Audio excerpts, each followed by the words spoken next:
Merci d'être avec nous. Vous êtes historien, spécialiste des États-Unis, co-auteur du livre récemment Les États-Unis et le monde, de la doctrine Monroe à la création de l'ONU, qui est paru cette année aux éditions Atland. Et puis, alors on peut dire que depuis son élection fin 2016, Donald Trump occupe le terrain politique et médiatique, sans donner l'air de travailler beaucoup. Il est partout sur la scène américaine et internationale. On va commencer par l'international, que ce soit avec la Corée du Nord, la Chine, la Russie, l'Iran ou l'Union européenne. Est-ce qu'il y a, d'après vous, une stratégie, une boussole, une logique dans la politique de Donald Trump ? Alors, on peut noter une première boussole générale en politique internationale pour Donald Trump, c'est de faire strictement l'inverse de ce qu'avait fait Barack Obama. Il semble vouer en effet une haine inextinguible envers Barack Obama, il le répète tweet après tweet, et là où Obama avait été un président de la discrétion sur la scène internationale, d'un certain retrait, d'une forme, voilà, à la fois de retrait dans la façon de mener et d'ouverture au monde. Trump a décidé de faire rigoureusement l'inverse. Et il a une autre boussole, alors essentiellement sur sa politique européenne. On va dire qu'il est à la fois un président nationaliste, identitaire, il défend une forme d'identité blanche des États-Unis, et mercantiliste, c'est-à-dire qu'il a recours au protectionnisme contre le libre-échange qu'avait défendu tous ses prédécesseurs. Ouais. Alors, on va prendre par exemple la Corée du Nord. Il y a eu ce sommet historique dont on se souvient, Trump, Kim Jong-un, c'était en juin dernier à Singapour. Mais aucune preuve depuis lors du début d'un démantèlement des sites nucléaires nord-coréens. Donc certains aux États-Unis estiment qu'il a été d'une certaine manière roulé par plus rusé que lui. Est-ce que vous partagez cette analyse ? Alors il faut encore attendre parce que vraiment c'est quelque chose qui se construit au jour le jour. Effectivement, début juillet, on a eu de très grands doutes parce que les diplomates nord-coréens ne se sont pas rendus à plusieurs rendez-vous de négociation avec les diplomates états-uniens. Donc à la mi-juillet, on était très pessimiste. Là, il vient d'avoir un geste important, certes totalement symbolique, mais important, puisque la Corée du Nord a accepté de restituer les dépouilles de soldats américains tombés lors de la guerre de Corée au début des années 1950. Donc, c'est très long, c'est très compliqué. Il est certain que Donald Trump s'est beaucoup avancé à Singapour, et c'est toujours pareil avec lui. C'est vrai que c'était une grande réussite de monter cette réunion avec un dirigeant nord-coréen. Mais ensuite, il n'a pas pu s'empêcher d'en faire beaucoup avec Kim Jong-un, de le flatter, etc., semblant oublier quand même la nature du dictateur nord-coréen et de son régime. Peut-être que pour Trump, l'important, c'était d'occuper le terrain médiatique et de faire ce que les autres n'avaient pas réussi à faire. Oui, c'est son obsession permanente. Ouais. C'est aussi, vous parliez de boussole tout à l'heure, aussi bien en politique intérieure qu'extérieure, il veut toujours être le premier, le plus grand et le premier. Alors un mot aussi sur ses rapports avec la Russie de Vladimir Poutine. Il faut rappeler que Trump rencontre Poutine à Helsinki, là c'était le 16 juillet dernier. Et alors devant Poutine, Trump confirme que la Russie n'a pas interféré dans la présidentielle de 2016 et que l'enquête du procureur spécial américain Robert Mueller est un désastre pour les États-Unis. Il prononce ça devant le président russe. Ça a été considéré par certains comme une trahison aux États-Unis. Oui, par beaucoup. Alors, il est vrai que avant les élections de mi-mandat de novembre, sa relation avec la Russie est un de ses points faibles. Face à Poutine, il est apparu toujours complaisant, sinon compromis, cherchant toujours des négociations ou des points d'accord avec Poutine, dont même les républicains du Congrès rappellent qu'il est un ennemi des États-Unis. Et à Helsinki, ça a été le point d'orgue, parce que là, il a semblé considéré comme un ami un homme qui est sous sanction avec son régime des États-Unis, sanction que Trump lui-même avait consenti, certes avec difficulté, à augmenter début avril. Donc c'est vraiment une de ces grands de faiblesse avant novembre, c'est cette relation avec la Russie qui est même mal appréciée dans son camp. Et certains même disent que Poutine le tiendrait par des vidéos compromettantes d'il y a plusieurs années qui se seraient passées à Moscou. Est-ce que vous entérinez cette thèse et que d'une certaine manière, il pourrait faire chanter en fait Trump ? Alors c'est tout l'objet de l'enquête, on le sait, du procureur Mueller, l'enquête du procureur indépendant Mueller aux États-Unis. Pour l'instant, ces allégations qui étaient contenues en particulier dans une enquête privée menée à l'initiative d'Hillary Clinton et des démocrates lors de l'élection de 2016 n'ont pas été confirmées. Mais il est certain qu'il est très étrange que, sachant toutes ces allégations, ces accusations, Donald Trump se comporte de cette manière aussi complaisante avec Poutine. C'est vraiment très étrange. Après, on ne peut pas aller plus loin. Alors l'Iran, c'est aussi un dossier important et qui a beaucoup occupé Donald Trump ces derniers mois. Là, il a choisi clairement la confrontation. Là, justement, où Obama avait plutôt joué le dialogue, Trump a choisi de soutenir, on peut dire plus que jamais, l'axe sunnite, c'est-à-dire dominé par l'Arabie Saoudite, contre les chiites, c'est-à-dire contre l'Iran.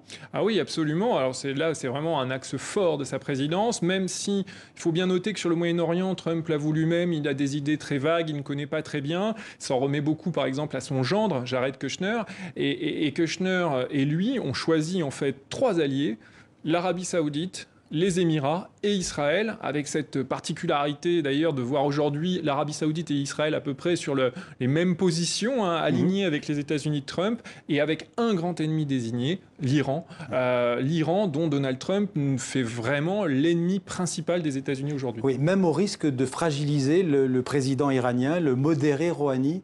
À la limite, peut-être que c'est ce que Trump recherche. Ah bien sûr, oui, oui. Depuis le retrait par Trump de l'accord sur le nucléaire, il est évident que Donald Trump, ce qu'il veut, c'est que l'Iran sorte de l'accord nucléaire, qu'il faut bien le rappeler, n'est pas mort pour l'instant. Les États-Unis s'en sont retirés, mais l'Iran a continué à l'appliquer. Et il sait que si il obtient cela, et par exemple un renversement de Rouhani par les durs du régime soutenu par le guide suprême Khamenei, eh bien il aura alors les mains libres pour éventuellement pouvoir attaquer l'Iran, pouvoir lancer une grande offensive pour renverser ce régime qu'il haït plus que tout.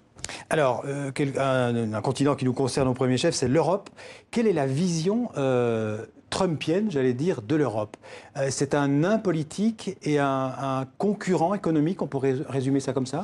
Oui, alors il a eu des mots extrêmement durs, même s'il est revenu depuis sa rencontre avec Jean-Claude Juncker, il avait parlé d'ennemis. Pourquoi d'ennemis? Parce que Trump, mais ça c'est vraiment un axe chez lui, depuis 30 ans, ne comprend pas pourquoi l'Europe ne paye pas pour sa défense, puisque c'est l'OTAN, guidée par les États-Unis, dirigée par les États-Unis, qui assure la défense des Européens. Et il dit, mais pourquoi ils ne se défendent pas eux-mêmes, ils ne payent pas leur défense, et ensuite, ils arrivent à nous faire des excédents commerciaux et à nous mettre en déficit commercial. Mais il a dit bien plus que ça, parce qu'en parlant d'OTAN, il a considéré que l'OTAN était pratiquement inutile, obsolète. Est-ce que c'est pour faire pression justement sur les Européens, pour qu'ils augmentent leur budget militaire? C'est pour dire, si vous continuez, on arrête? Absolument. Il faut voir que Trump, il a vraiment une vision là-dessus d'homme d'affaires. Hein. C'est vraiment coût-bénéfice. Et pour lui, l'OTAN a un coût énorme pour les États-Unis. Il considère que, techniquement, il n'a pas tort, même s'il l'exprime très mal, il considère que beaucoup de pays européens n'atteignaient pas l'objectif de 2% du PIB en dépenses de défense. Et pour mettre la pression, il a dit, mais moi, je peux quitter l'OTAN, il a laissé flotter cette idée. Et bon, il n'y a pas eu un véritable changement à l'intérieur de l'OTAN, mais il est vrai que les alliés de l'OTAN tendent plus vite vers cet objectif des 2% du PIB en dépenses de défense. Mais tout ça, c'est parce que Trump considère que les États-Unis sont lésés, sont pillés par les Européens. Ils payent pour leur défense. Et les Européens font des excédents commerciaux sur eux. Et ça, pour lui, c'est inadmissible. Alors, on a l'impression tout de même que depuis qu'il est au pouvoir, Donald Trump fait tout pour diviser les Européens, pour affaiblir l'Union européenne.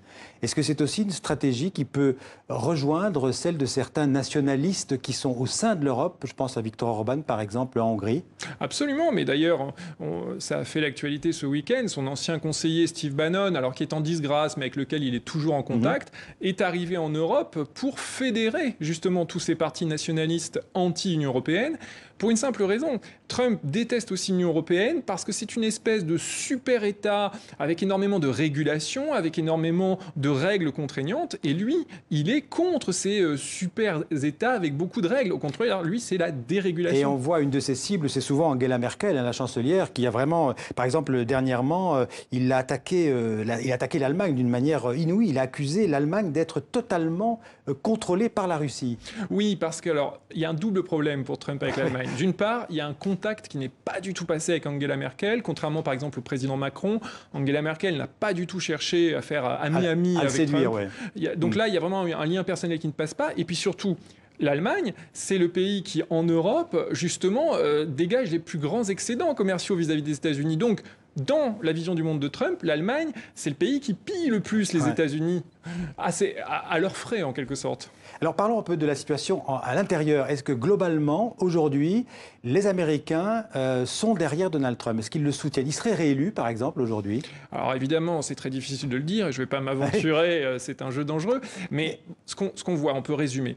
Il est aujourd'hui entre 43 et 45% d'Américains sont avec lui. Et surtout, dans son camp, il fait la quasi-unanimité. Tous les sondages montrent que plus de 90% à un petit peu plus des républicains le soutiennent. Et tout le pari de Trump, même si globalement il reste minoritaire, il ne faut jamais oublier qu'il a été élu avec une minorité. Oui, 2 millions de voix en moins qu'Hillary Clinton. Il reste un président minoritaire, mais avec une base qui est beaucoup plus engagée avec lui et face à une opposition qui est très faible. Donc son pari, aussi bien pour 2018 que pour 2020, c'est refaire 2016, c'est-à-dire surmobiliser sa base sur des thèmes forts, par exemple l'identité, contre l'immigration, et miser sur la division et la faiblesse de l'opposition. Alors justement, vous parlez de la faiblesse de l'opposition. Quel sera son adversaire démocrate? On a l'impression qu'il n'y a personne en face de lui. Ah non, pour l'instant, effectivement, le Parti démocrate, c'est le néant absolu. Pour deux raisons. Il y a eu un vieillissement et un non-renouvellement à cause des défaites électorales très lourdes des démocrates en 2010-2014. Donc, ce qui fait qu'aujourd'hui, on a toujours les mêmes têtes d'affiche, mais qui sont vraiment très vieillissantes. L'ancien vice-président Biden, Bernie Sanders. Et donc, on espère, du côté démocrate, que les élections de 2018 généreront une nouvelle génération de nouvelles têtes d'affiche. Mais il faudra ensuite régler la question de la ligne politique. Les démocrates se divisent actuellement entre une ligne gauche avec Bernie Sanders, une ligne gauche très socialiste. Bernie Sanders qui s'est déjà présenté en 2016. Exactement, très socialisante, voire socialiste. Le mot n'est plus tabou aujourd'hui aux États-Unis. Et des centristes dans la tradition de Clinton et même à un degré moins d'Obama qui disent oui, mais c'est bien beau de se faire plaisir avec des grands discours, mais nous, les centristes, on gagne les élections pour les démocrates. Et donc, c'est vraiment le gros problème pour les démocrates. Donc, face à des démocrates divisés, ils risquent peut-être de gagner en 2020. Ah oui, absolument. C'est absolument un risque. Merci Corentin Sellin. Merci beaucoup pour toutes ces explications nationales et internationales. Merci beaucoup. La page culture maintenant.